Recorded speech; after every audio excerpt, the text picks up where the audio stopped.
Hello everyone, welcome to ACE Online and welcome to daily current affairs session. So we have accumulated unfortunately because of various reasons in the elections here.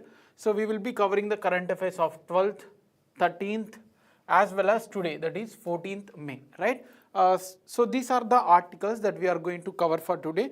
There are 3-4 more articles from Indian Express. So those things we will club with the tomorrow session, right? When we will be dealing with the tomorrow session, I will add those 3-4 articles also, a little bit lengthy, to tomorrow session, right? So for today, we will be covering all these articles. A little bit more lengthy session can be expected. First one, Isthmus of Panama. So this can be asked in the syllabus from international relations or geography also. That is mapping, right? So Isthmus of Panama was widely in use because of migration issues, right? From South America to North America, we will see the issue as well as the important geographical elements as well, which are relevant for our exam. Next one, contesting seats. So what are the qualification, how many seats a person can contest? So all these things, there was a good article in the Hindu, right? So from Sunday's newspaper. So this is part of Indian polity. Then Indian pharma sector, so medical and health. So this can be considered as part of health, social issues as well, right? Then T-cell therapy, so that is the science and technology. We will see that also in detail. Right side, a small bit of article was mentioned in the Hindu on Sunday's paper itself. So we have taken from there.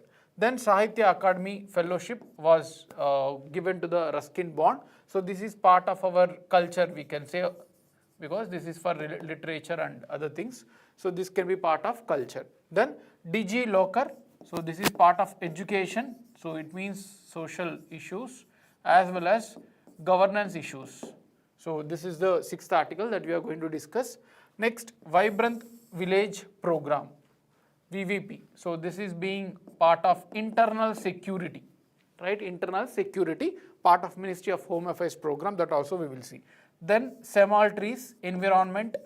So we have a very good diversified article covering social issues, polity, health, environment, science and technology. So again, Chabahar Port, this we have discussed previously, but still there was a new development which is again important. So we will see that as well. Then Mount Ibu, not Mount Abu in Rajasthan, but Mount Ibu in Indonesia. So there was a volcano, happening. So this is part of geography. Then live-in relationships, again social issues. A very big article was published in the Hindu newspaper of today. So this also we will discuss. So this is also part of social issues. Then armored sailfin catfish. So this is part of environment because it has become the invasive species, right? And then there are 4-5 facts as well. Finally, we will see some practice questions as well. So these are all the articles that we are going to cover for today. I hope you are ready for the session and everything is fine from my side. Right. So very good evening, one and all. So let's start the session without any delay, right?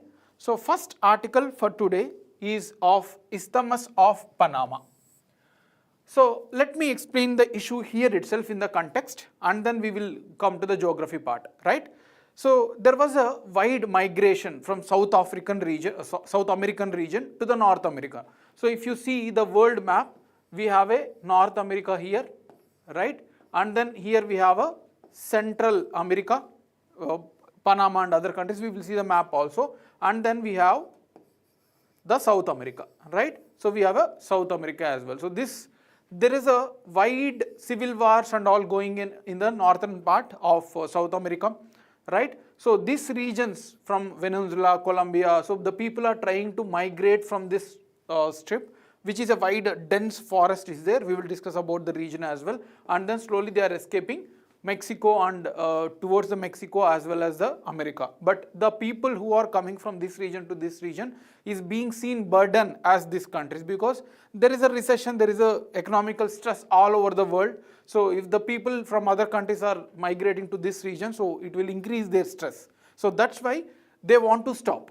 The USA is asking all the countries, including the Mexico, which is bordering Mexico and other Central American countries, that we don't want migrants, so you should take a very strict measures because from your countries we are getting the more migrants, right? So that's why now Panama is going to take a strict action against the people who are migrating from this region, the South American to the Central America, and then from there they may shift to the Africa. That might be the plan. So this Panama is taking certain measures, right? So that is the issue why we have taken, and whatever the geography that is relevant for our exam we will see now, and you have to remember, right? So that's how the questions are framed.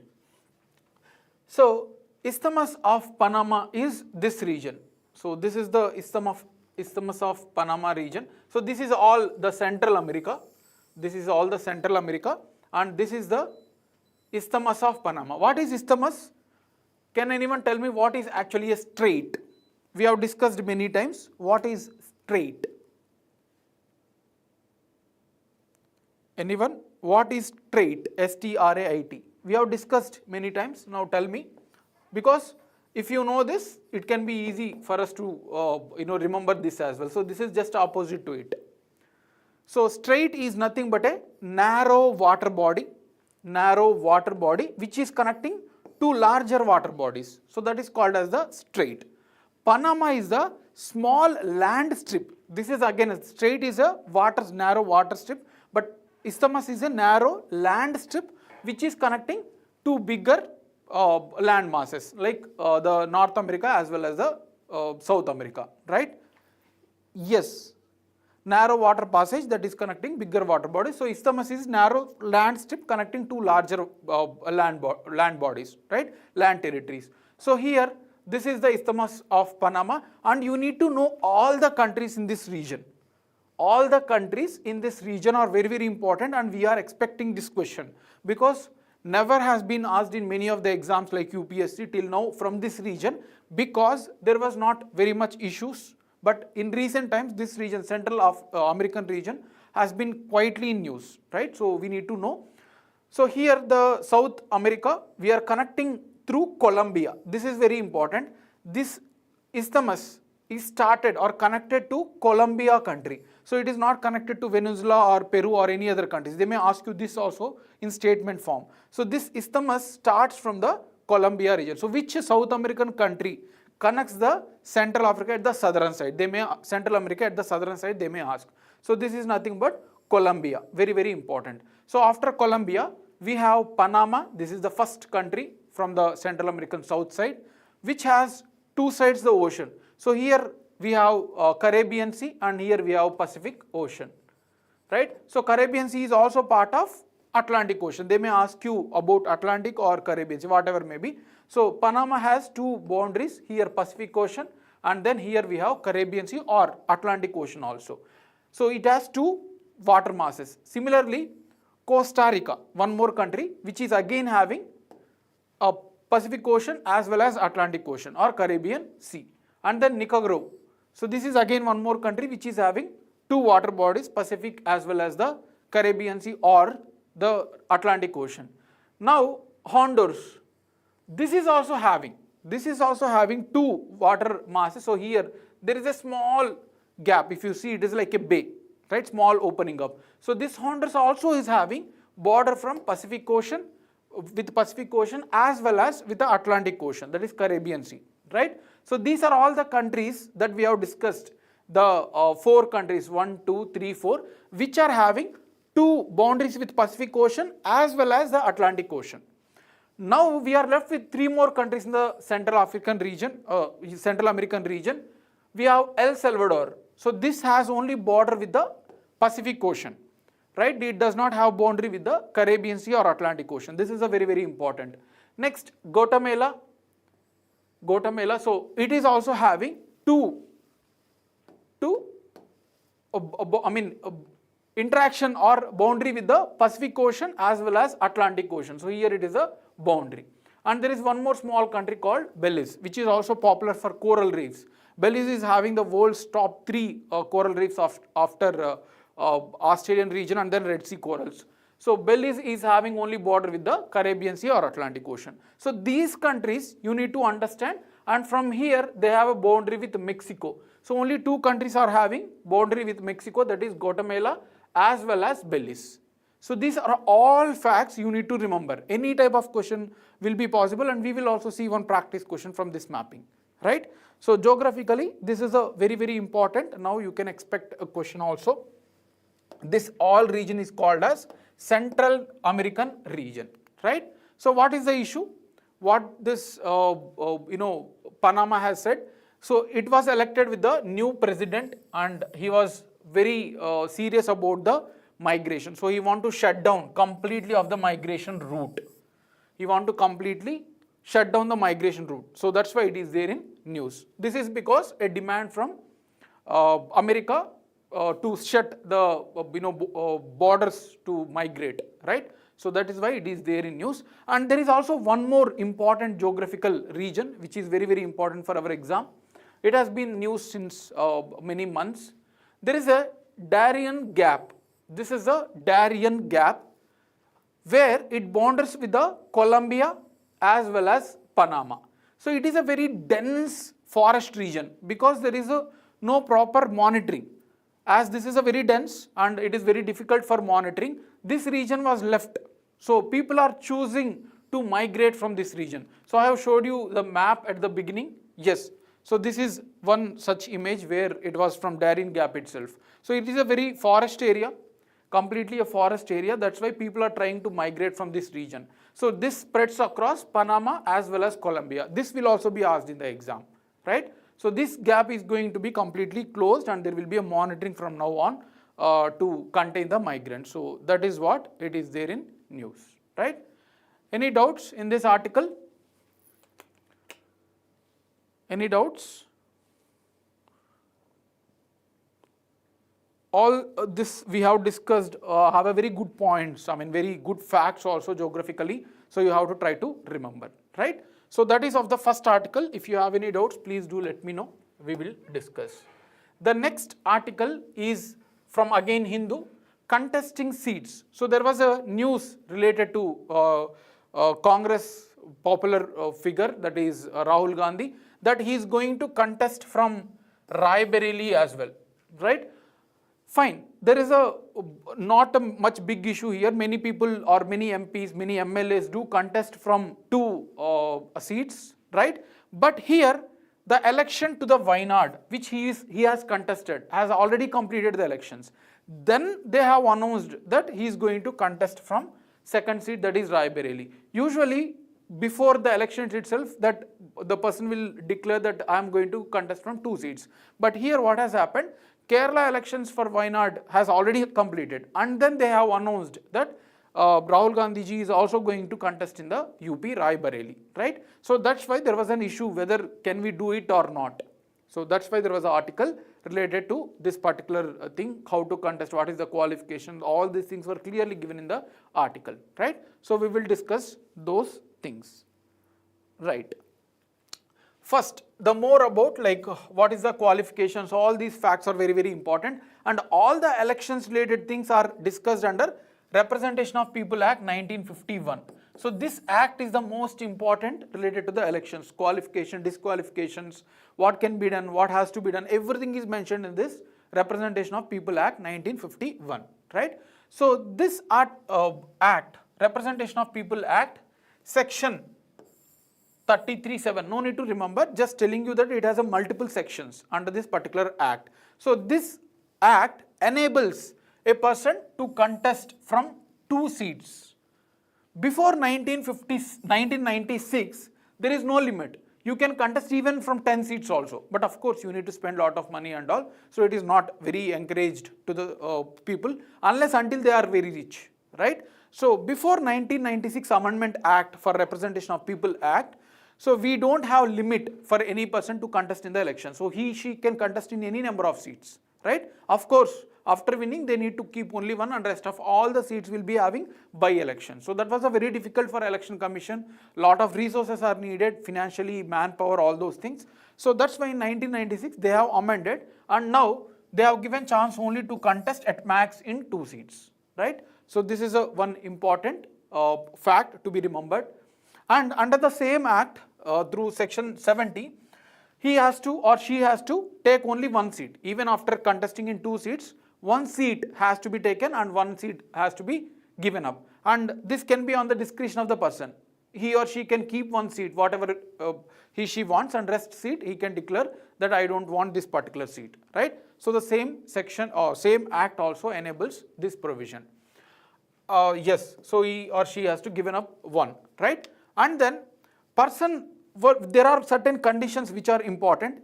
If you are contesting from one particular assembly seat, I'm not talking about the Lok Sabha seat.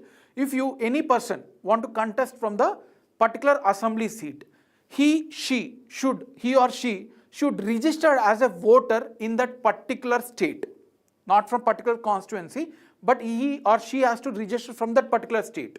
For example, the person want to contest from Uttar Pradesh, so he should be a voter of Uttar Pradesh, right? Any constituency he may contest, but at least he should be a voter in that particular state, right? And in case of Lok Sabha, the Lok Sabha election, he can register from any part of the India. He should be a voter, but any part, even if he is contesting, say for example, from Uttar Pradesh Lok Sabha, he can be a voter in Andhra Pradesh or Telangana also. There is no such restriction like assembly, right? That from particular state he has to be a voter. That is only restriction for assembly, right? So these are two important facts that you need to remember. Anyway, as there was also one more condition in the Representation of People Act, that a person who is a voter from India can contest from any part of India. That was given, except Assam, Lakshadweep and Sikkim. So except these three states, anywhere the person can contest. Why these three states were exempted? Because to protect the local culture, right? So Sikkim became part of India through 36th Constitutional Amendment Act, right? Till that time, it was part of some monarchy king, right? So that's why to protect the locality of Lakshadweep, Sikkim and Assam, the persons should be part of that particular state itself, right? But other than that, they can contest from any part of India if he is a voter registered in India, right? So these facts are very, very important. Now, what is the minimum age to contest in the election? This is also discussed in the article. For Lok Sabha as well as assembly elections, this is a very popular fact that one should attain at least completed 25 years of age. One should complete 25 years of age. And in case of Rajya Sabha or state legislative council, some states have state legislative councils also, like Andhra Pradesh, Telangana, Maharashtra, Uttar Pradesh, Bihar. We do have legislative councils. So legislative councils as well as for Rajya Sabha, they need to attain 30 years. Yes, here it is. So 30 years of age. This is also important. And there is no minimum education qualification was mentioned under the Act. So even without education also we can contest in the elections, right? So this is also important. Fine. But anyway, all the persons who are contesting in the elections, either Lok Sabha, either Legislative Assembly, either Rajya Sabha, they need to have the citizenship of India, right? So these are all the conditions where valid voter card, and also must be not having any offences against him. At least if a person is convicted for 2 years of jail, so the person is not valid to contest in the elections. If the person is convicted for 2 years or more, they are not eligible to contest in the elections for 6 years, right? So this 2 years plus 6 years, so total 8 years, they were not able to contest. But apart from that, they should be a citizenship of India and should have a registered votership in the elections, any of the part. So these are all the conditions. And the persons who are elected, how can they be disqualified? This was also discussed in the article, right? So how can a person be disqualified after the election? For example, I have been elected from MP from any of the place A. After election, how can a person be disqualified? First thing is, they should, if they had hold the office of profit. For example, I am an MP, I am taking a salary from the government of India who is giving the salary for MP, and also I am holding some office of profit. What is this office of profit? There is no definition given by the constitution. The word itself has not mentioned in the they have mentioned the word, but the definition has not mentioned. So article 102 mentions about office of profit, they did not define. So Supreme Court has given the definition that any office or any post, if they are holding in the government by taking one more salary or holding any of the benches like having office, so there was particular points where Supreme Court said that if a person is receiving two salaries, I mean one salary is for MP and other than that if they are receiving any salary, then they are disqualified as MP, right? So this was also one condition to be disqualification. And if they are unsound mind means they are not mentally stable because of mental health and all, and that was declared by the competent court. If they say that this person is not sound mind, that is there is some mental deficiencies, so that person also can be disqualified because they may create some problem in the Lok Sabha or Assembly. So that's why this person is also disqualified, right? And also undischarged insolvent, that means someone has taken the debt from any bank or from anywhere in India and they did not repay it. So even in that case also they can be disqualified as an MP or MLA, right? So these are all the conditions. And also not a citizenship of India. If a person mistakenly got elected, right, as part of Lok Sabha and or Assembly, and it was proved that he is not a citizenship of India, or after the elections he has taken citizenship of some other country as well, because Indian constitution does not allow a person to hold two citizenship concurrently, right? So that's why if the person who is a citizen of India and got elected, but after that in the next 1 year or whatever maybe he took the citizenship of other country, so they can also be disqualified as a member of parliament or assembly member, right? And for some categories of serious offences like untouchability, promoting sati, if there is such serious allegations like murder and all, so they can be disqualified for the lifetime itself, not just about 6 years, but they can't lifetime, they may be banned also. This was also given by Representation of People Act. All these were given by Representation of People Act itself. Many times been asked in the exam. All these facts are very, very important. Either you are writing the higher level of exam or lower level of exam, right? Any doubts in this? So we have discussed about the conditions because of just a simple context. The Hindu has detailedly explained about all these things for us, and it is a very, very important article. From polity you can expect a lot of questions. So yes, so this is of the article. Any doubt in this? If not, I'll move ahead to the next article. Think over it. See, I'll show you one question which is application based. If you are mugging up these things, okay, this is the age, this is the conditions, but if you are not thinking over it, so who can be eligible, how it works, so if you are not analytically thinking about it, it is a very difficult for you to answer the questions accurately. In the exam you will confuse. So try to always think what we are discussing here and how it is applied. All these things you have analytically should analyze it, right? Great. So let's move to the next article, that is Indian pharma sector. Again taken from the Hindu itself. There was an article with the heading, how is India streamlining the pharma sector? Pharma means medication, right? So this is what happened. So let's discuss a brief background, then we will come to this. Recently, Indian made medicines or the tonics or the injections that we have sent to some countries in Africa, it led to the death of certain people. They have used Indian medication and then it led to the death of certain people. So that's why it became a big issue, because this is our medication and it will be really a black mark on Indian pharma sector. So that's why there were changes that were made in the regulation of Indian pharma sector. So that is also very, very important for us, right? So Indian drug regulator, there is an organization, drug is medication, any medication. There is already an organization which is responsible to monitor the drugs, manufacturing, right, sharing or exporting. There is already an organization, Central Drugs Standard Control Organization, CDSCO, Central Drugs Standard Control Organization. So because of we failed, the certain people's death has happened. So because of that, this has now taken strict regulation by changing certain rules. Earlier, if the medication is under what you call testing, so it is unapproved, it is yet to be approved, but it was proved that it is having efficiency or it is having a positive impact to control the disease, but still it was not approved. It was not clearly approved completely, right? And also there are certain drugs which may be banned by the government. So unapproved drugs or banned drugs or new drugs for export purposes. Earlier it were done, all these issues like giving permission for unapproved unapproved drugs or banned drugs or new drugs. All these things were given to the state because in our constitution, the seventh schedule, health is part of state list, right? So health is part of the state list. So that's why now this states were having certain licensing authorities, right? So here this was taken away now. This was taken away by Central Standard Control Organization. I think this is not state list but concurrent list,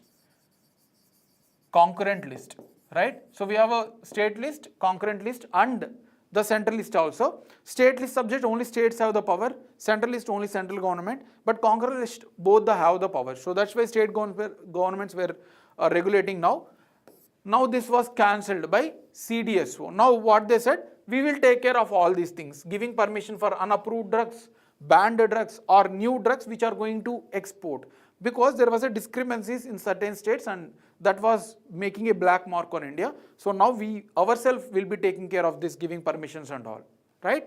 So this is what they have given the declaration. Now this is the sole authority to give license for manufacturing to export the drugs from our country to the other countries, right? So they may ask you which organization or which authorities are responsible to take care of exports of pharma sector. So this is the organization, right? So this is a very, very important change that has been made. Now what is this CDSCO? You need to know certain facts are also. This is part of Drugs Control General of India. Drugs Control General of India. This is a authority under Ministry of Health. This Director Control General of India, Drugs Control General of India is already under Ministry of Health, and this CDSCO is under this organization, right? And this it is the National Regulatory Authority for Medical Devices Industry. So whatever the medical industries that is going to be developed, everything is taken care by CDSCO. So this is the responsibility of CDSCO and it is headquartered at New Delhi. So this is not an attached office, rather it is works under this particular organization. It is not directly attached under Ministry of Health. Sometimes they have asked in the exam like FSSAI is an attached office of Ministry of Health, something like that they may ask, right? It was already asked in 2019 UPSC. So it is just works under this particular organization. It is not an attached office of Ministry of Health, right? Now what is the regulation or what is the responsibilities of CDSCO? That also they may ask. Under Drugs and Cosmetic Act 1948, Drugs and Cosmetic Act 1948, it has these powers. So these powers you have to remember. Approving the new drugs which are manufactured from India. So it has to give approval to implement these new drugs or to release these new drugs into the market. Conduct the clinical trials. So before releasing, they may conduct the trials also whether this is efficient or not, of vaccines, whatever, all the medications. Also it keeps standards for drugs. So what amount of this particular chemical has to be there. All these standards will be given by the CDSCO itself. And then quality. The quality of medications also regulated by CDSCO. Similarly, coordination with the different states. So these are all the responsibility of CDSCO, right? There is also certain important facts about India pharmacy sector which are very, very important to be remembered. So that also we will see here. India ranks third in the whole produce of the drugs. So in terms of the total volume, how much volume we are producing, numbers we are producing, this is third highest country after China and USA, right? A very, very important fact. Similarly, we are sending our drugs to the more than 200 countries. So that's why it is very important to regulate it properly. If some discrepancy has happened, all countries may cancel and we may not able to export at all. So that will hamper our pharmaceuticals sector, right? And Indian pharmaceutical industry contributes 62% of the vaccination. So the total vaccines produced in the world, 62% are going from India. In medications, we may be the third, but in terms of vaccine, we are the leading supplier in terms of vaccine, right? So this is also, you can see DPT, BCG, Bacillus calmette-guerin, so tuberculosis vaccine, measles vaccine. So we are topping the list in terms of vaccination. So those are the facts which are relevant for our exam. right? So we have seen a very detailed discussion on pharmaceuticals, whatever the new regulation that has been changed, right? Now it is completely under this organization. We have also seen about the facts related to it, and then powers of it, responsibilities, and also some rankings of India in terms of the drug, right? Great. So I hope this is clear. Next article is T-cell therapy. T-cell therapy. So there was a small article in the Science and Technology page of Hindu on Sunday that there is a new clinical trials that has been done using T cells. What are cells? So cell is nothing but, our whole body is nothing but a cells, millions of cells. We have discussed this many times. And within cells, we have a nucleus, and then we have chromosome, we have a DNA. We have discussed these things in one of the sessions, right? I'm not discussing about cells, but anyway, T cells specifically. So these T cells may also cure diabetes. For now, we are having CAR T therapy. We will see this also, very, very important, to cure cancer. This was approved, right? But we are also trying to have the same T cell therapy for eliminating the diabetes. So in the future, we may eliminate diabetes, cancer, all these things because of the advancements, right? But now, for now, a lot of people in India and beyond India, in the world also, people are struggling to cure the non-communicable disease such as cancer, diabetes, heart attacks and all. But anyway, we are going to find solutions in the coming few years. Fine. So this is the issue about the T cells context. Now what are T cells? They are very, very important for our exam. Whatever, like you are writing any exam, the questions about T cells will be completely asked, right? Any type of question can be asked. So in India, we have two types of cells, red blood cells, blood cells. We are having two types of blood cells, red blood cells, RBC, which promotes oxygen and all, which carries oxygen and all to keep alive. And then we have white blood cells, which will fight against the foreign bodies, that antigens, right? Antigens means which are not our own body species or elements, which may come from outside into our body. It can be virus, it can be bacteria, whatever may be. So these white blood cells fight against those things. Now, we have a different types of white blood cells, are very, very important. You have to know each and every white blood cells. They may ask you in the statement based, right? Or they may ask you directly also what is the role and all. These lymphocytes are also called as T cells. The most important cells of white blood cells, lymphocytes. So this T cells role is to fight against infections by producing antibodies. For example, I am a person, antigen attacks enters into my body. So you need to know about the difference between antigen and antibody also. Antigen is a foreign element which is entering into our human body, and whatever T cells produce to fight against this antigen, that is called as antibody. Antibody. So antibody is what produced by T cell to fight against antigen, right? So these are also called as lymphocytes. So these are T cells, the most important white blood cells to fight against the foreign elements. Fine. And we have neutrophils. These are other types of white blood cells. They are the first responders to the bacteria or virus. When the foreign element antigen comes into the picture or enters into our body, first respond to identify that some foreign element has entered into your body. The first recognition are done by neutrophils. The role is very, very important for each of the white blood cells. Neutrophils are the first one to recognize. And we have eosinophils.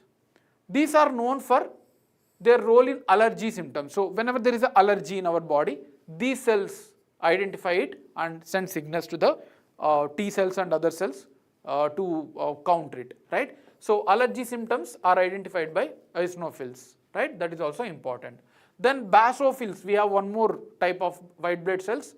Those are known for asthma specifically. This was asked way back in 1999 UPSC prelims about basophils, right? So these are the ones which are responsible to take care, identify the asthma, right? And finally we have monocytes, whatever the cells that has been died, right, in fighting. All the cells that fights against the antigens will not sustain. Some cells are also may died, right? So to clean up these dead cells, the monocytes are the important part of our white blood cells. So all these roles, they may ask you in the matching, or they may ask you individually, or they may ask you in the statement based. So these are all the types of white blood cells, and within that T cells are lymphocytes, right?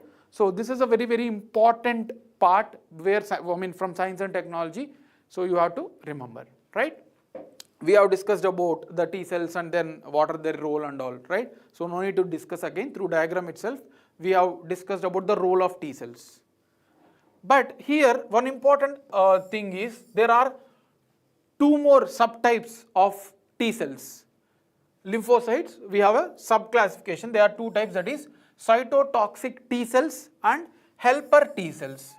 So within T cells, the main fighters are cytotoxic T cells. So these are the cells which destroy the foreign antigens, right? And helper T cells will assist them to give immune or to give signals. All these things are taken by helper T cells. Such a beautiful element within our body. It is like a war, fighting a war with a proper plan, right? So this, nobody knows how they were imbibed into body. We have science, but even science cannot answer certain questions, right? So such a beautiful things here, we have proper planned within our body to fight against any foreign elements. So these are the two subtypes, right? Now coming back to the CAR T cell therapy. We have discussed what is T cell, we have seen what is T cells and all, we have seen the context, but we don't have any type of therapy for diabetes and all, approved one. But as of now, we have a CAR T cell therapy to fight against the cancer. So that we will see here, right? So let's understand the process. You will understand what actually it is. CAR T cell therapy. So T cells, we have seen already. T cells are the ones which fight against the antigens by producing antibodies. We have discussed it. So what is the process? What is this CAR T cell therapy? So understand this process. This is a very, very important. Don't just mug up the things, but rather understand it, what happens inside the body. In this CAR T cell therapy, what we will do, we will collect the blood of the person. We will take the blood of the person and then we will separate. There is a technology. No need to worry about technologies and all. That is part of medicines. You no need to be technocrat. You can generally understand it. That will be sufficient.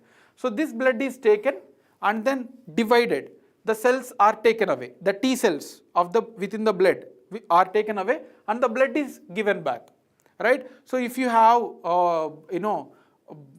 donated your blood for plasma, you might be aware that they will take the plasma. There is a separate machine to take. They use a very large diameter injection also. I experienced that. So when I was donating the plasma, they take plasma and they release back. Within the plasma itself, they can get whatever they want. They will release back the blood. So there is a big mission. Right now, here we have collected the T cells. So what we will do for this T cells? We will add one protein which was discovered by the scientists called chimeric antigen receptors. So this is a chimeric antigen receptors. These are the proteins which can fight against the cancer cells. What is cancer? Cancer means uncontrolled growth of cells, right? In our human body, if the cells, there is a certain criteria to grow the cells, but if it is going beyond or it is going lower, so there may be a issue of cancer. It can be any part of our body. So here we have discovered, the scientists have discovered chimeric antigen receptor protein. Now they will attach this to the T cells, whatever the T cells that were collected from the person. So they will attach this proteins, right? So now this can grow. This protein has the capacity to grow multiple. Millions of CAR T cells are generated within our human body. And from here, before sending this, again this modified, that is CAR T cell. We have taken T cells, we have modified using this chimeric antigen. Now it became as a CAR T cells. So here, before sending this back to the person, first we will do the chemotherapy. Chemotherapy means transferring the blood. Because early blood may not be efficient because it was already attacked by the antigen. So we will send back the new blood and then we will introduce this CAR T cells into the person's blood. So this CAR T cells have the capacity to fight against those cancer cells and then it will become normal. So hopefully this technology will be cheaper in the future. As of now, it is a very restricted and very costlier, but this process in future we can able to reduce the cost and it will become available for the common persons, right? So this is about the CAR T cell therapy process. Fine. So this is all the content that has been added. I mean I can directly put image, but in future you may not be understood. So I'm adding this content also to the PDF and we are attaching it, right? So you can download and you can read, you can study, right? So these are all the process that we have discussed. How it works also we have discussed. Any doubts in this? So we have discussed a very important components of this article. We have seen the context and then we have discussed various types of T cells. Along with that, we have also discussed about the role of T cells classification, and then we have seen the CAR T cell therapy, which is to cure the cancer. So in future, as the context speaks about, we may also eliminate the diabetes. As of now, we don't have the approved one, but yes, they said that there is a possibility to eliminate type 1 diabetes also using T cell therapy. So we have to wait what will happen in the future, right? Hopefully we will be able to achieve. Any doubts in this? Please do let me know if you have any doubts. Feel free to ask the queries, right? Yeah, next article, a very factual element. So my efforts are very less and you need to remember. Sahitya Academy Fellowship Award. This was recently given to Ruskin Bond.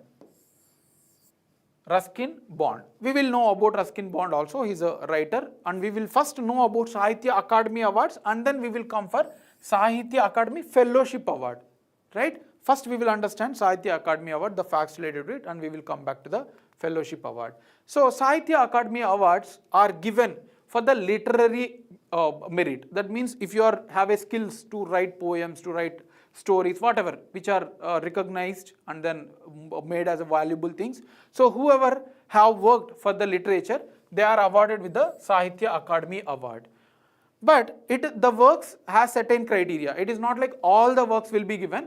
They should be from 24 languages. All the languages mentioned in the 8th schedule. Can anyone tell me how many languages are mentioned in 8th schedule? How many languages are mentioned in the 8th schedule of Indian Constitution? That is 22 languages are mentioned, right? Apart from these 22 languages, if the works are related to English or Rajasthani.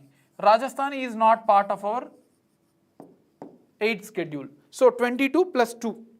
If any of the literary works related to these 24 languages and they are made as a valuable, recognized by everyone as valuable, so those people can be awarded with the Sahitya Academy Award, right? It was established in 1954. 1954. So annually given with 24 awards for each of the languages, right?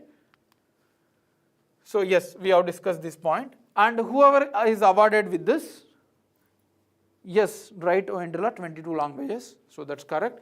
So whoever wins this award is given with 1 lakh rupees, Sahitya Academy Award, 1 lakh rupees and one shawl. It is like a cloth shawl, you might be aware, and then copper plaque. So these are the 3 things which a winner will get. A very, very important fact again, right? And what is the criteria? Who will be given with this award? So that is also there. It is given only to the Indian national. So that means foreigners are not eligible.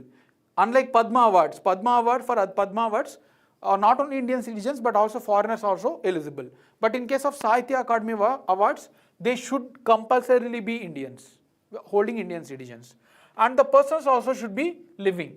They are not posthumously given. After death, these awards are not given. Unlike again Padma Awards. So again, I am telling you one trick, that whenever you are reading such type of things, try to compare with the other similar things. So now we are talking about award. So you are comparing with the Padma Award. So you will remember in a longer manner, right?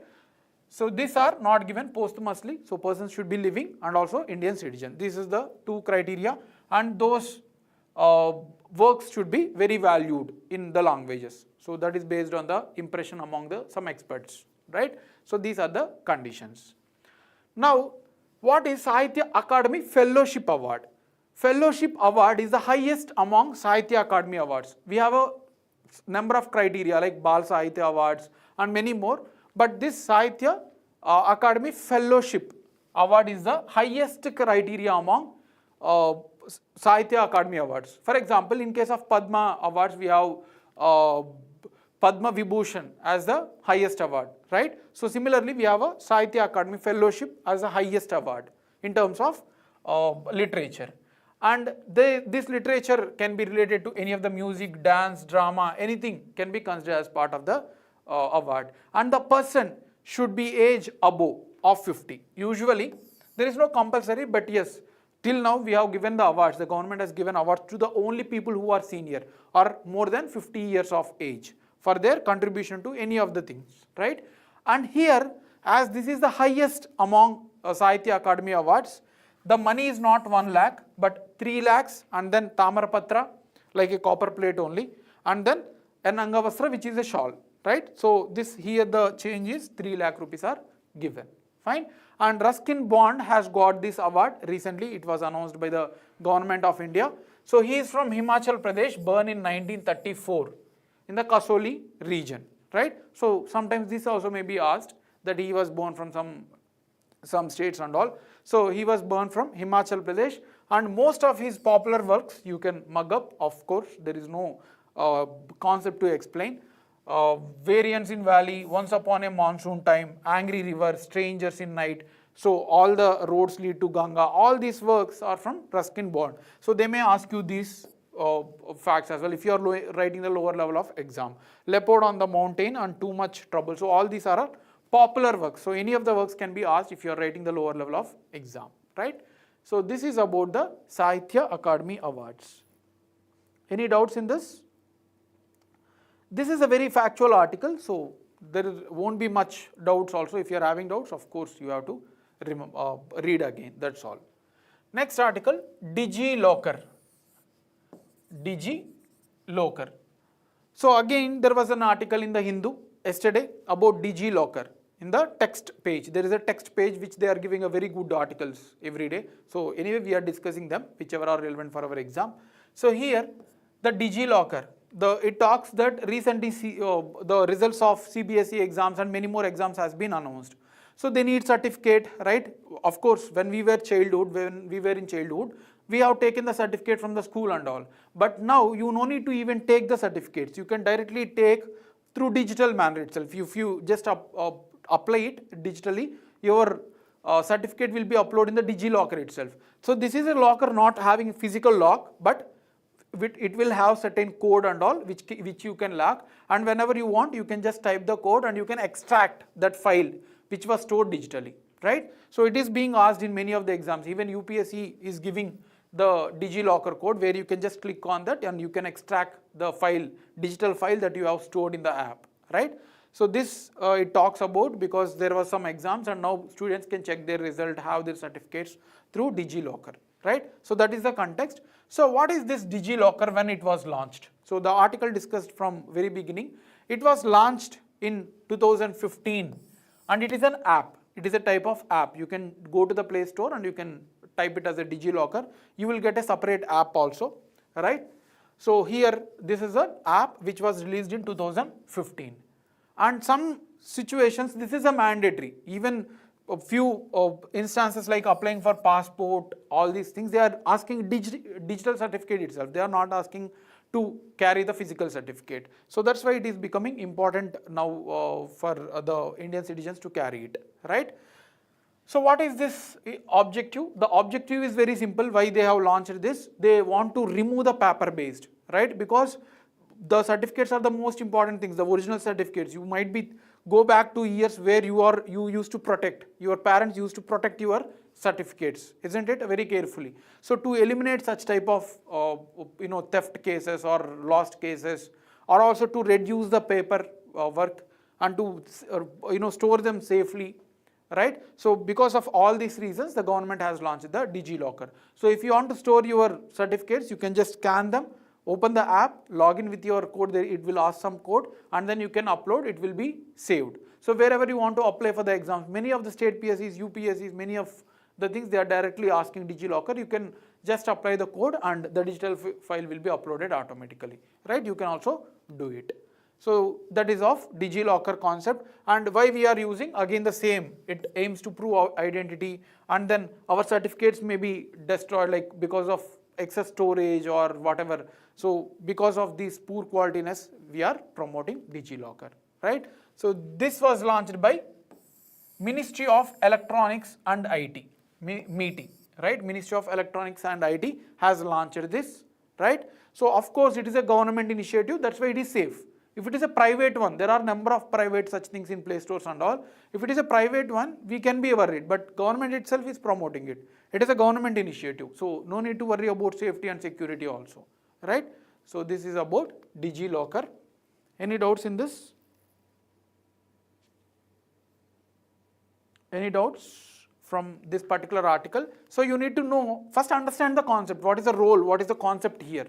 Then understand or remember the factual things that we have discussed. So it will be easy for you. Next one, Vibrant Village Program. As I said earlier, a little bit lengthy sessions, maybe 1 hour, 15-20 minutes you can expect, as we are discussing the last 3 days current affairs, right? So Vibrant Village Program. The context is, recently Home Ministry has sanctioned certain roads in the Arunachal Pradesh and Sikkim. So this was mentioned in the Hindu itself, the today's article. In Arunachal Pradesh and Sikkim, along the borders, they are going to launch 113 roads under Vibrant Village Program. Before seeing what they have launched actually, let's understand Vibrant Village Program. Then we will come back to the context again, right? So Vibrant Village Program, okay, let's get back little bit background of internal security. As our central India or the mainland of India has developed, the border areas has not very much developed. If you see the border areas with the other countries, it is not very highly developed. It is a very territorially, the terrain is not very safe or easy handling. So it is a very difficult. That's why people try, the border area people will try to migrate to the certain urban centers because of employment, because of many other reasons also, because of lifestyle and all. So if people keeps moving from border areas to the center areas, other countries like China, Pakistan, they may occupy those lands. If people are residing there, the people will inform to the concerned authorities that there are some persons who are coming and intruding, right? So if the people itself are migrating from the border areas, what will happen? The other countries may occupy our land. So that is what happening in the Ladakh also. That's why the government has launched Vibrant Village Program, where they are going to support certain bordering areas, right? It is not for all the states, but certain states we will see that also, so that we will support the livelihood by giving them drinking water, housing facility, road infrastructure. So if everything is available, why people will migrate to the urban areas? To contain that migration, the government is promoting the Vibrant Village Program, through which they are going to give all the necessary facilities for the people who are residing in the boundary, the borders, right? So that is the objective of the scheme, and this is a centrally sponsored scheme. Centrally sponsored schemes for that to Northeast. So it means 90% of funds are given by the center and just 10% of funds has to be supported by the concerned state governments. If it is a central sector scheme, then 100% funding is given by the central government. But this is a centrally sponsored, so 90% of funds, because they are Northeast. If it is other states, if it's central sponsored, then 60% fund is given by the central government, right? So 90% funds are given by the central government itself, and the time span of this project is 2022-23 to 2025-26. After that it may extended or it may not be, but yes, as of now it was kept target between 2022-23 to 25-26, right? So this is also very important fact. As I said, this will create infrastructure and basic facilities, employment opportunities, everything in the selected border areas. And what are those selected border areas? Those are spread across 4 states and 1 union territory. This is not for all the Northeast states. So they may ask you in the statement based question also that all the Northeast states are covered under this project. No, it is covered with 4 states and 1 union territory. Union territory is Ladakh, and states are Arunachal Pradesh, Sikkim, Uttarakhand and Himachal Pradesh. Very, very important. Not all the boundaries, right?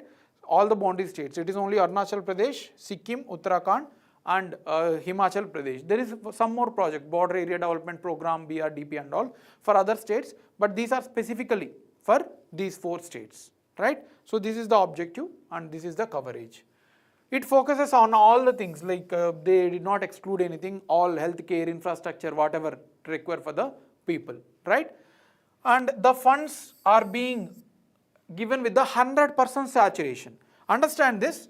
Usually we have a consolidated fund of India. Of course, we have three types of funds: public fund of India, consolidated fund of India, contingency fund of India. But whatever the funds that government is allocating will grow from consolidated fund of India, right?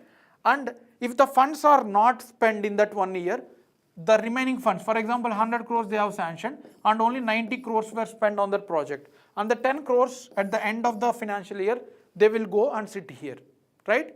But this is 100% saturation, means once they are allocated, until they finish, even for 3-4 years also, they can be spent every year. They no need to take permission every year, right? So they are 100% saturation and they are implemented with the Gram Panchayats. So these are all the special features of this program, that is Vibrant Village program, and it is being implemented by Ministry of Home Affairs, not Ministry of Defense or any other ministry. It is being implemented by Ministry of Home Affairs because it is an internal security. Whenever there is a deployment of external security, right? External means the outward terrorism or war, their Ministry of Defense are taken care. But the internal regions are taken by always the Ministry of Home Affairs, right? And what is the project that has been extended? We have just seen the two states, the Uttarakhand as well as Sikkim was given the new projects, 113 roads, right? So those are being covered in the under the Vibrant Village program, Uttarakhand and Sikkim. For Uttarakhand, in the Pithoragarh, which is bordering China and Nepal, Pithoragarh district, we are going to construct. These are not important, but I need to tell you, I need to make you understand what is the context in detail, right?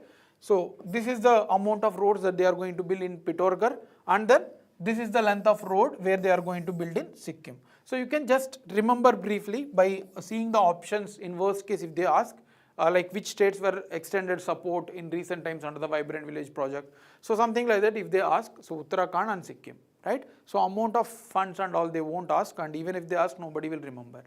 Fine. So that is about the project. Any doubts? I hope this is again clear, or very factual in nature. Let's move to the next article, that is Semal trees. Semal trees. So these are very, very important. They will give the scientific name also, we will see scientific name or this tree, and they will ask you why they are in news, something like that. These trees which are having high value, we will see what is this value. These are being wiped out from Rajasthan because of Holi, right? Because of Holi festival. We will see why and what way they are doing and all. Just understand the context that these trees are being destroyed and being used during the Holi. We will see in detail in the coming slides, right? Before knowing the details about the issue, let's understand what actually are Semal trees. That will be asked in the exam. They are called as kapuk. Sometimes the names are also asked. Kapuk or silk cotton tree, and scientifically it is called as Bombyx ceiba. A very, very important. Bombyx ceiba, right? So they are having very good beauty. You can see the trees. They are having very beautiful nature, right? It looks very beautiful, and they are mostly grown in the spring season, right? Now, what is the importance of these trees? These are having medical properties for curing some disease, and they are being used by the tribal communities. The local Bill, all those tribes are being using these trees for the medical purposes, right? And also they worship it as a god. Unlike the main territory people who worship Lord Venkateshwara, Krishna, Jesus, Allah. So these people, tribes, worship the nature itself, right? So that is the beauty of tribal culture. So they worship these trees, and this trees material can be used as antimicrobial, anti-inflammatory, antioxidant. So it can cure most of the natural, for natural healing, right? So it's like a Ayurvedic medicines. Also, it can prove that it can rectify the liver damage. They can cure the liver damage. The seeds in this can also cure the liver damage. So in the end, what I want to say, it is having a very good properties in terms of medical values as well as cultural values. Now what is happening in Rajasthan?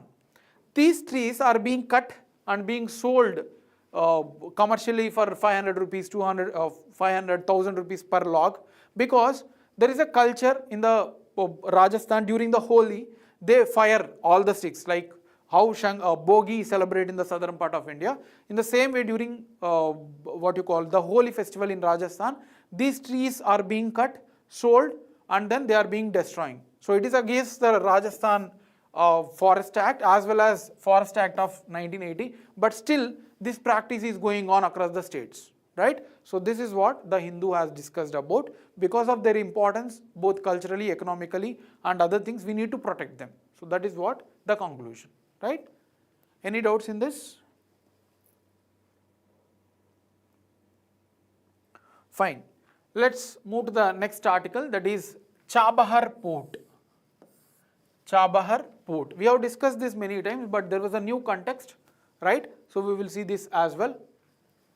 8 years after concluding the framework, that when India and Iran has signed a framework to develop the Chabahar Port. I will show you the geography also. Now, India and Iran extended 10-year contract for its operation. So it was started 8 years back, but it was extended for 10 years more contract that India will operate that one of the terminals in the port, right? So that's why we have an article. Now, where is this port is located? Again, this is important. Chabahar Port is located in Iran in the Gulf of Oman region. Gulf of Oman region. Here the red dot, it is located in the Iran, and it is competed with the Gwadar port in Pakistan. As actually India could send the goods to the Central Asia like Afghanistan or Turkmenistan, Tajikistan, Kazakhstan, those are all the countries which are friendly to India. We can send our goods. But the Afghanistan border which India has was occupied illegally by Pakistan. Gilgit-Baltistan, which is having, that is Indian territory, but it was occupied by Pakistan in 1948. And because of this restriction, we were not able to have the boundary with the Afghanistan. Afghanistan is a friendly country for us, but we were not able to send goods because it was illegally occupied by Pakistan as of now. Similarly, in this, all the boundary with the land boundary with the Pakistan is not allowing us to send goods through land border and not allowing the other countries to send the goods to India, right? Because we are not a friendly countries, we are enemies. So that's why it is not able to transit the goods. India were not able to transit the goods through Pakistan. That's why India is developing Chabahar Port. So what we will do, we will send our goods from Kandla Port directly to this Chabahar Port, and then from this Chabahar we can send it to Afghanistan, Turkmenistan, all those are friendly countries. So that is the aim of this project, and it is also competing against the Gwadar Port. This Gwadar Port is being developed by China because China is a friend of Pakistan. So if we have Chabahar Port in our control, it is a very good sign. We can compete with the China also. We can check what is happening in this port because it is an internal security or external security issue also. Fine. So this is the location. Any doubts in this? Now, what is the significance as we have already discussed, right? And one more important significance is it can be part of international north-south transport corridor. South-south cooperation, south means here in the sense the developing and underdeveloped countries.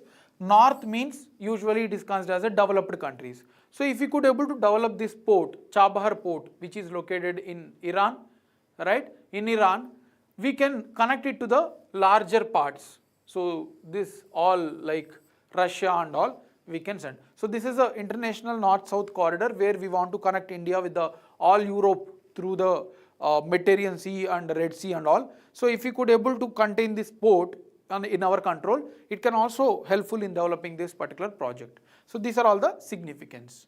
Now let's see about what has happened with the Chabahar Port, from signing and which we are handling and all. So this is also important. There are two distinct ports in Chabahar project. Chabahar project is not two ports, sorry, not one single port, but it is a two ports. One is Shahid Beheshti and then other one is Shahid Kalantari. We are handling only Shahid Beheshti port. This also may be asked in the statement based. We are handling only Shahid Beheshti port.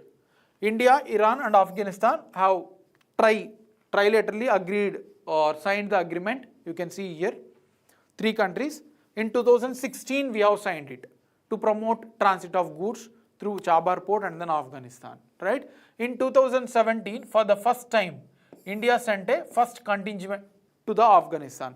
So immediately after signing 1 year, we have sent the contingent to the Afghanistan within 1 year. And in 2018, India Ports Global Limited, it is a public company which created by India, took over the part of operations of Shahid Beheshti Port. So this port operations we have taken. We have constructed in 2 years and we have taken the operation also in 2018. Right?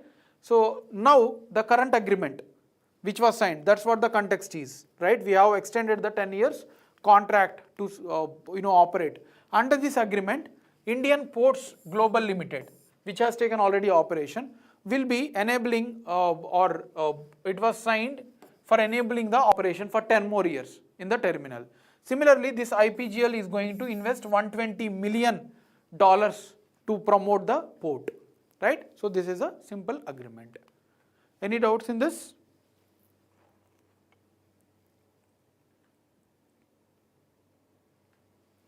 Okay, we will move to the next. We have a simple articles. We will complete, very factual in nature. Mount Ibu, not Mount Abu. Mount Abu is the highest peak in anyone? Aravallis, right? Aravalli mountain in Rajasthan. But we are talking about the Mount Ibu. This is Indonesia's Mount Ibu has erupted the volcano recently. So that's why there was a big image in the Hindu. We have taken this as a normal fact. So here, where this is located in the North Makalu province of Indonesia. North Makalu, Maluku, right? North Maluku. The regions are also important, right? Sulawesi Island, we have seen some other volcanoes and all. So this is located in North Maluku in the Indonesia, and this is a stratovolcano. Stratovolcanoes are cone-shaped volcanoes which are having layers in nature, and the density of lava is very viscous. The density is very high. So that's why they are very steep in nature. They are very steep in nature because this lava which is viscous will not flow like a water. Rather it will stick and it will build here itself. So that's why it builds the layers by layers because of the high viscosity, and it increases the height.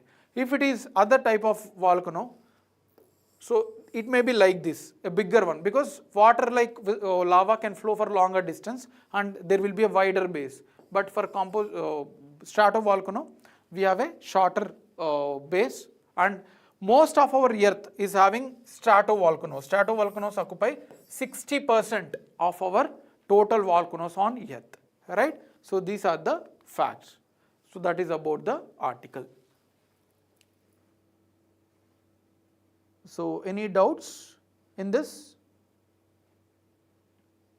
Any doubts in this? So we have seen the last before article is about live-in relationships. Live-in relationships. And why we are taking this article? The Lucknow bench. Lucknow is in Uttar Pradesh, and we have a high court, right? So we have a high court in Allahabad, and there is a separate bench, right? There is a separate bench in the within the Allahabad High Court. So what it has said, that the live-in relationship of Muslims cannot have the rights of live-in relationship. We will see why also. See, in India we have the personal laws are governed by particular religious elements, like Hindu Marriage Act for Hindus. For people who married from different religions are dealt with the special Marriage Act, right? Special Marriage Act. And for Muslims we have Shariat laws, the personal laws, which are not regulated on this. So that's why the court said that the Muslim Sharia laws are not allowed, or they don't follow the live-in relationship. So that's why live-in relationship is not allowed. Two persons, the name Devi, the woman, and one more person, Khan, they have filed a case in the with the police officers that they need protection. They are in live-in relationship, and they went for the High Court also, but High Court has declined to accept the live-in relationship because it is not promoted under the Sharia laws, right? Now what is this relationship or live-in relationship? Live-in relationship is the union of two individuals, of course a male and female, without any formal marriage. There is no formal marriage, but they are living together and they can have child. All these things are also, right? It is also called as cohabitation in some countries, right? Cohabitation in some countries are also been given with the name. So these are all the live-in relationship definition. Now Supreme Court in the case Velusamy versus Pachimal. Velusamy versus Pachimal. So in this case, they have given the conditions, what actually are the live-in relationship are, right? So they have given condition also. They are akin to spouses. So if two people are living and residing together, their rapport should be like a spouses. That is the people like a husband and wife, right? And they are legally eligible to marriage. That means they should attain the age of 18 if it is women and 21 for men. So they should attain that age, and then they are qualified to enter into the legal marriage. Here you can take example, the transgenders marriage is not recognized by India yet. We don't have any such act. So here they are saying there should be a male and female, right? They should be qualified to enter into the legal marriage system. And also they are unmarried. If married, then they should be divorced. So already have a marriage and then they should not go for live-in relationship. They should be unmarried, or maybe if married, they should have been divorced. So this condition also given by the Supreme Court in this case. They may ask you the case name also, very important, right? And they must voluntarily cohabited and held themselves out of the world. So this is a general that yes, they should be residing in a single house. So these are all the conditions given for live-in relationship.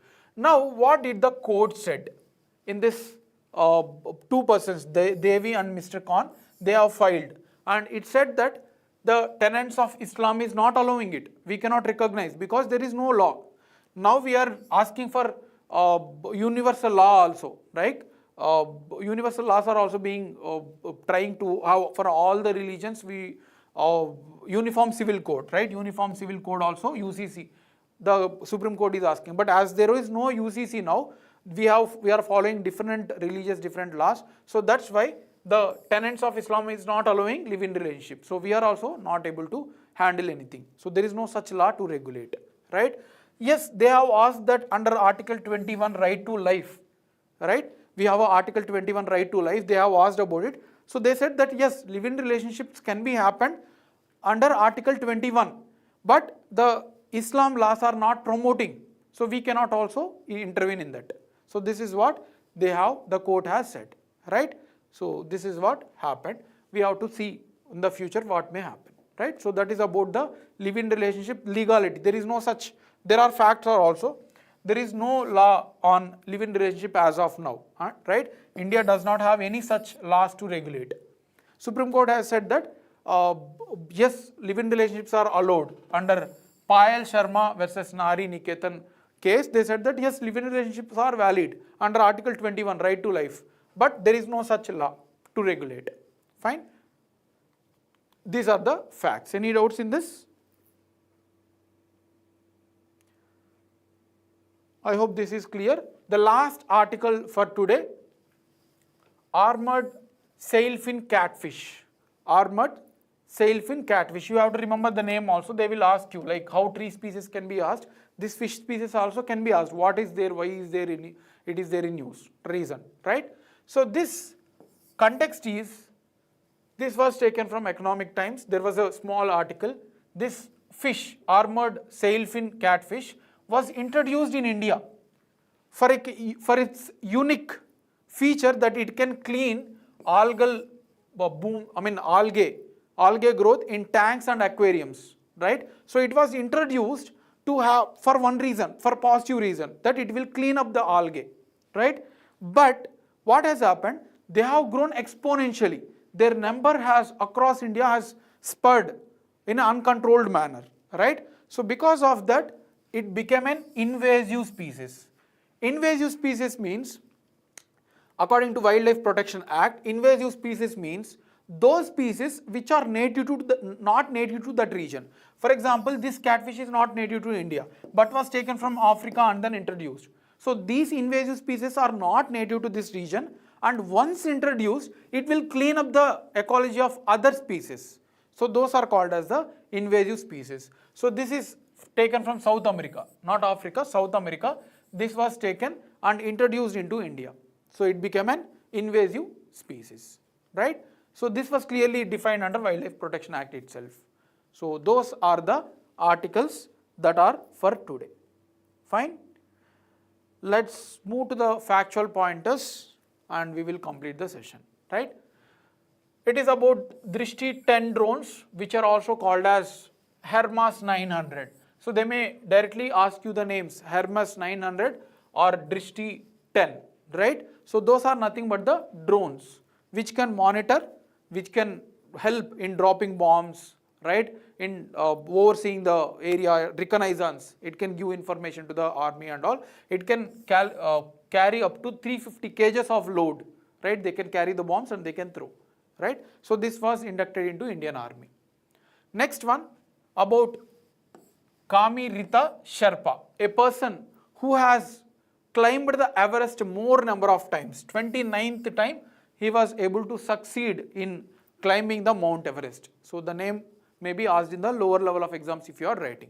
The name is Kami Rita Sherpa. Next, exercise Shakti. The 7th edition of exercise Shakti between India military, it is a military, okay, not navy. Indian military and France military has happened in Meghalaya, was happening in Meghalaya. Exercise Shakti between which countries? Indian military and French ministry, right? The last fact about sea anemone. So we have seen coral bleaching. In one of the previous sessions we have seen corals. So these sea anemones are also predatory animals. They are small micro animals which can consume the other, which are clean up. They can clean up the unwanted things also. These are animals, not plants. These are predatory animals, right, which they can clean the oceans. But now what has happened? There was like similar to coral bleaching. These sea anemone bleachings are also noticed in the Agatti island of Lakshadweep, right, which is a negative thing. So we need to protect them because they can, have a symbiotic relationship, many other things like increase, example of green algae. Symbiotic means they themselves can protect and they can give something to others also. Both are positively benefited. So these are the they are happening the bleaching in Agatti island that was reported, right? So this is about today's discussion. Any doubts? We will solve some practice questions. Yes, today's session was lengthy because we were not able to cover last 2 days, right? So first question, which of the following Central American countries shares border with both Atlantic Ocean and Pacific Ocean? We have discussed this in the Central American mapping, right? So now tell me the answer for this. Which of the following Central American countries shares border with both Atlantic as well as Pacific? Belize, Costa Rica, El Salvador, Guatemala, Honduras, Nicaragua, Panama. We have seen all this mapping. So tell me the answer.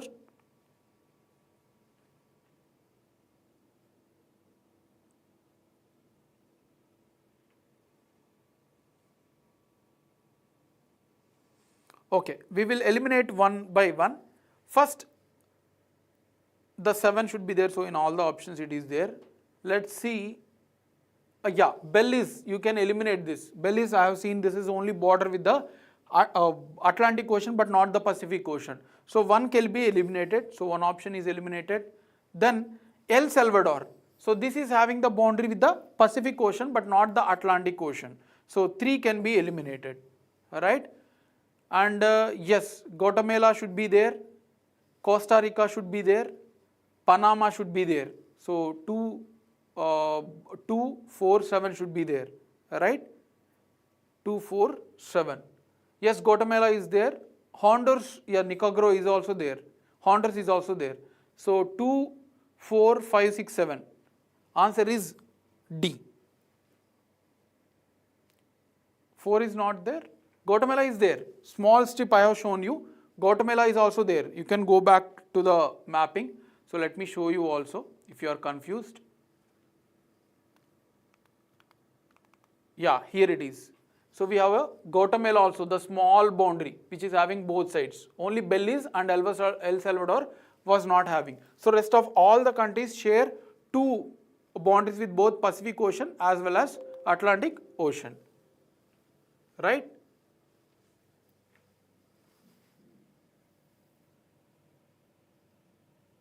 Yeah, So here it is. So answer is D. So that's how it can be confused. So you need to have a clear remembrance, very, very important, which will make you commit the mistake. So you have to remember. Next one, an application based question. Let's see who will answer this question.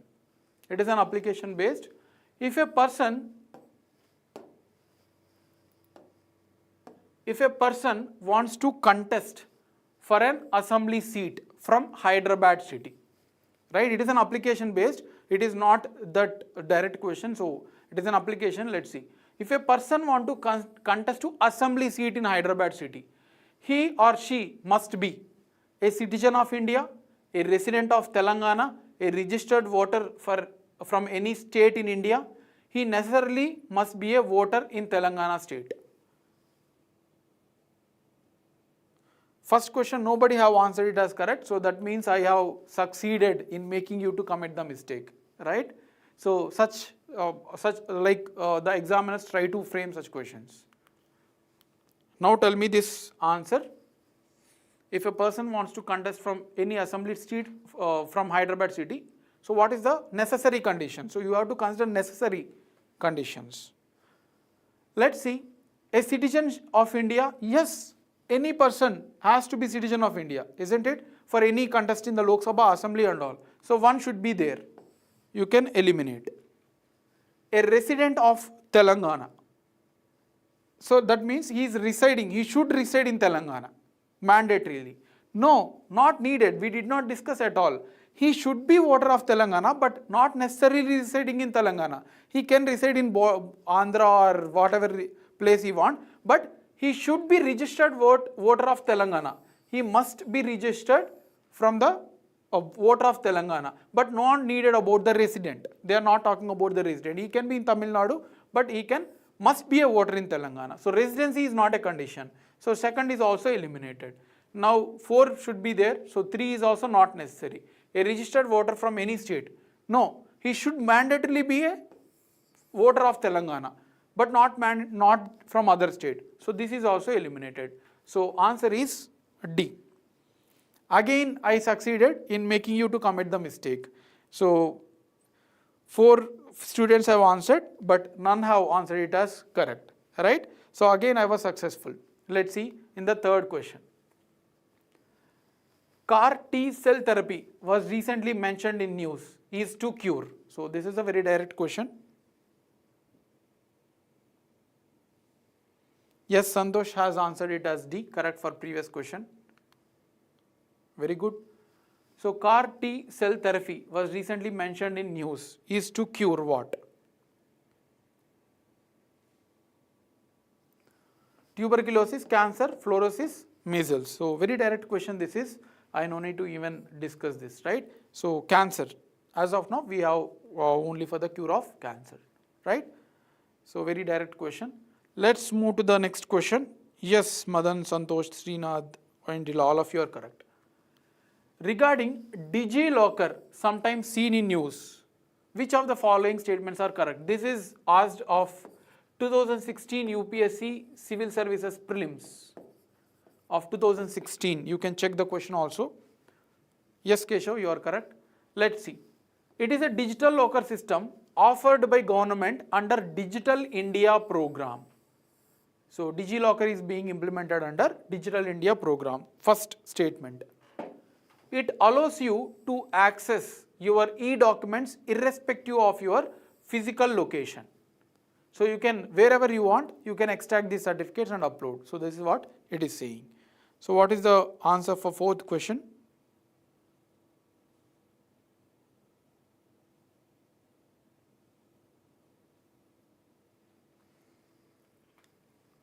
Anyone?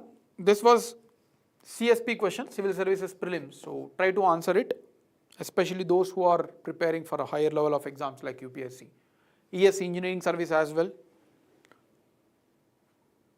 So first statement, yes, it is correct. DigiLocker initiative is part of Digital India program, and then yes, you can extract the certificate wherever you want. All right. So C, both 1 and 2, right? The last question for today about, this is also little bit application based, but yes, this is easy only. Let's see. Consider the following statements regarding Vibrant Village Program. So they have given 3 conditions and what are all the things being considered under the Vibrant Village Program.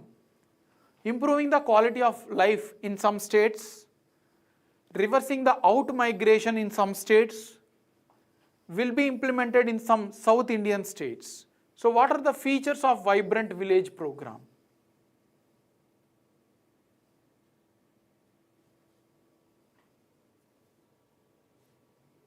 Vibrant Village Program. Yes, improve in quality of 4 states and an union territory. So some states here means yes, there is a possibility. Reversing the out migration, yes. So this is also correct in the some states, that is 4 states. It is not implemented in South Indian states, rather it is a borders states, right? Uttarakhand, Arunachal Pradesh, Himachal Pradesh, Ladakh is as well, right? And Sikkim as well. So third statement is wrong and answer is A. Yes, Madan and Oyendila, both of you are correct. Alright. So yes, Srinath, that is correct. So this is of today's session. We have a very good articles. I am telling you, whenever you are understanding this article, you need to apply it rather than blindly mugging up. That will not work in a long-term manner. Repeatedly, I am telling you this point. Please try to have an application-based preparation. Don't mug up the things. It will not help you, right? So tomorrow we will have a few more articles along with tomorrow's current affairs as well. So thanks a lot for your patience. This is a little bit lengthy session. So if you really like the session, please do like and share our video. That will help us, right? So have a great evening. Thank you.